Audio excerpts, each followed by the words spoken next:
Wow, I tell you, that was a great introduction, and it's always great to be back here in Alexandria.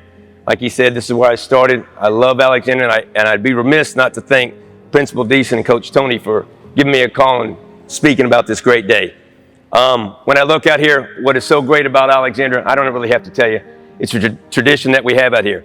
I see so many familiar faces that I've either taught, coached, or whatever, and it's great to see somebody like Coach Foster, Coach Welch, Coach Ginn, not only great coaches, but great character and great people. But I'm not really here to just talk about Alexandria, my love for that, because I could go on for days about that. I'm here to talk about this flag and this great nation and these heroes right here. Right off the bat, I'm not a hero. These guys are the heroes. And I am really fortunate today because the guy that I served with, my war buddy, is here, Sergeant Mark Taylor, and I'm just happy I can give this speech to you because you're my hero. No doubt about that.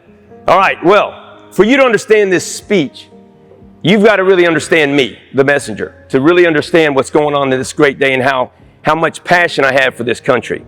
So I'm going to tell you a little bit myself, which is not easy for me to do because I'm a humble guy. But it really started with my dad. See, my dad, he was in the military.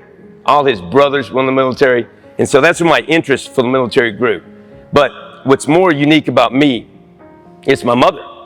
See, my mother was born on the other side of the earth in a little country called Indonesia. And she was a POW. And if you don't know what a POW is, that is a prisoner of war. And I never forget the story she told me when she was a little girl, and all of a sudden, Japanese soldiers are marching down the street. They tell her and her family, hey, just gather everything up. You're only going to be gone a week. Well, she never saw her dad again, and her and her mother were put in a prisoner of war camp for 4 years. So she had a different perspective on life than most people. And the only way she survived, she told me this, is she worked in the kitchen and she stole food, or she never would have made it. She said towards the end of the war, and they didn't know it was towards the end of the war, that they were moving them from grass shack to finally this one old dried up grass shack. And what she later found out is they were going to burn them alive. So you got to understand, she let me know all the time, war is not glamorous. There's nothing pretty about it. It's a lot of death and destruction.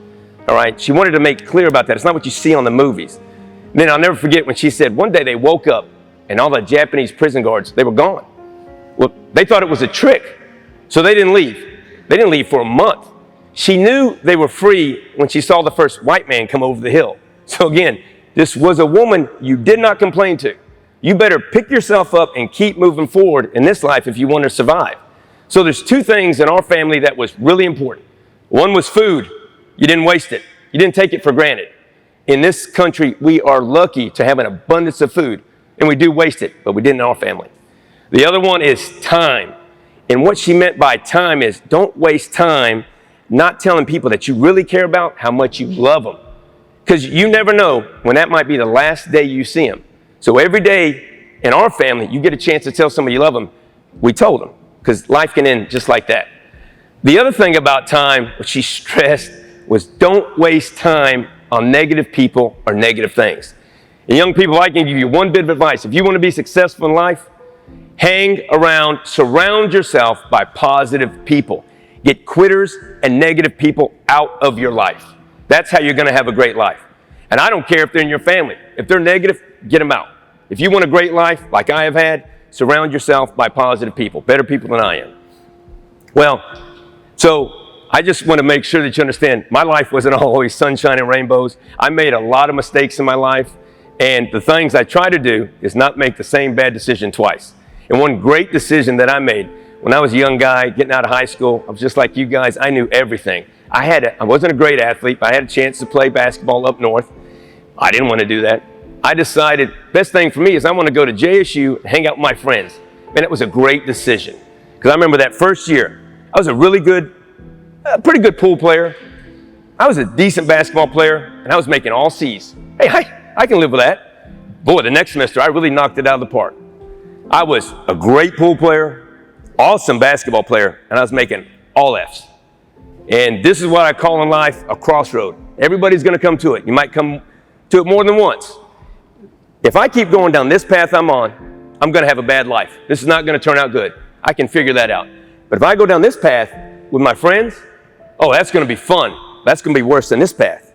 So I've got to take this path. And it's an uphill struggle. There's a lot of obstacles, but I was raised tough. I can do it. But at the end of this road is going to be a good life. So right then and there, I decided I'm going to join the military.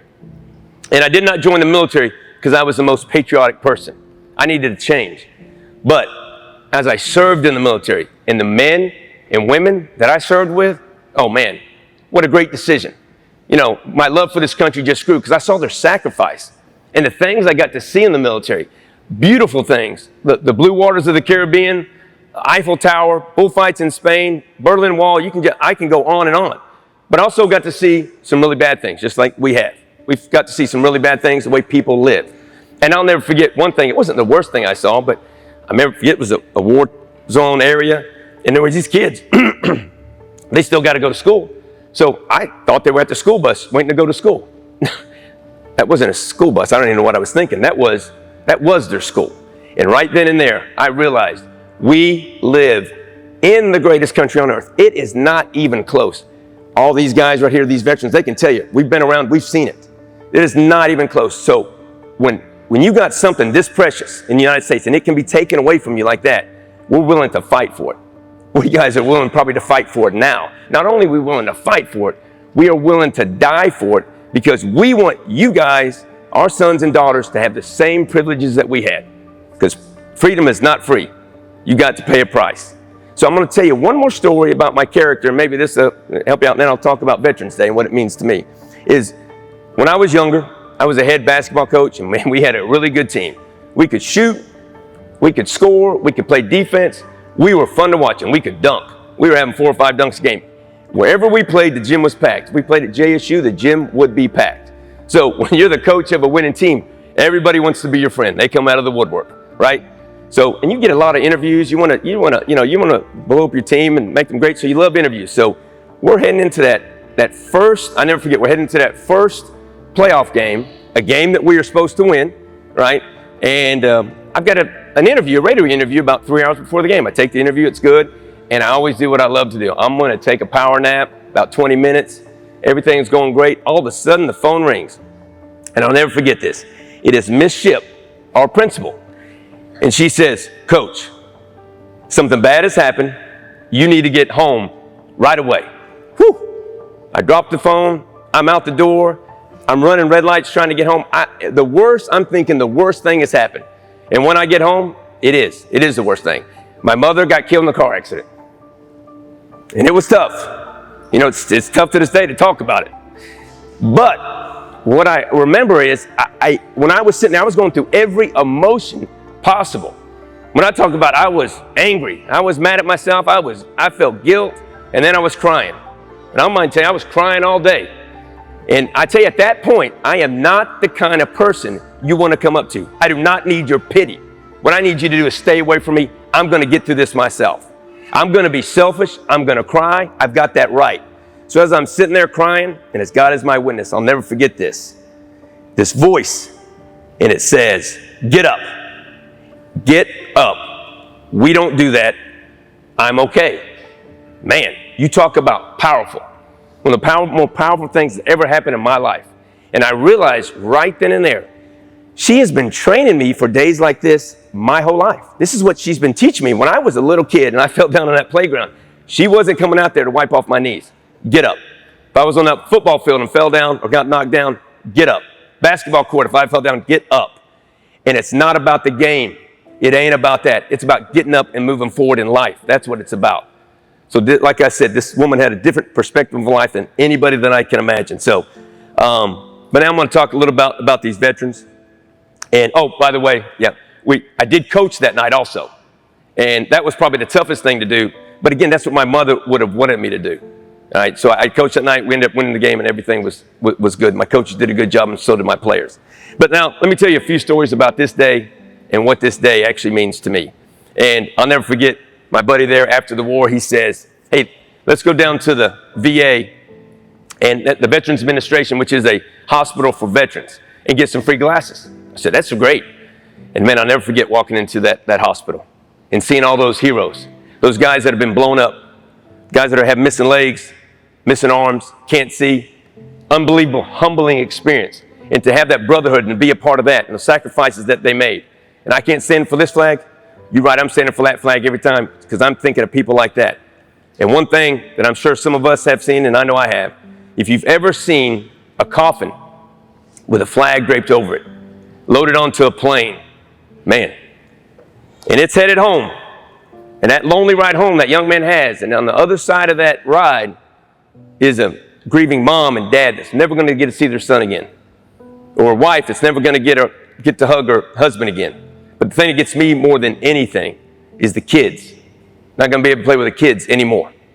So again, when that national anthem comes on, that flag comes up, that's what I think about every time, and I'm going to stand for that. I think about that young man in that coffin, the sacrifice that he made, my dad, all the service that he's committed to this great country, my uncle who's buried over in France, or we all wouldn't be here, right? My father-in-law who served over 30 years in the military, so many tours in Vietnam.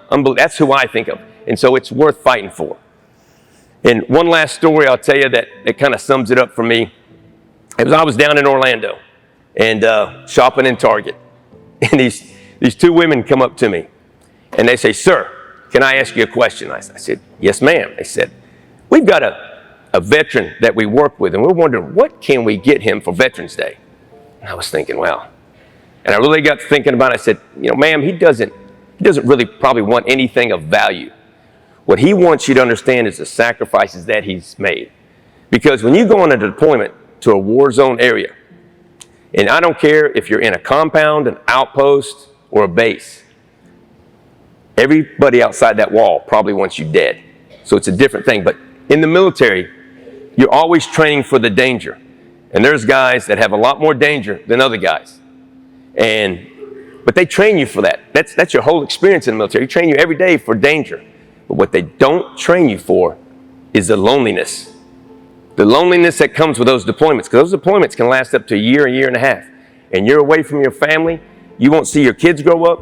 You won't see their ball games. You'll miss all the holidays, Christmas, Thanksgiving. So I told her, I said, the best thing that you can probably do is just tell them how much you appreciate them.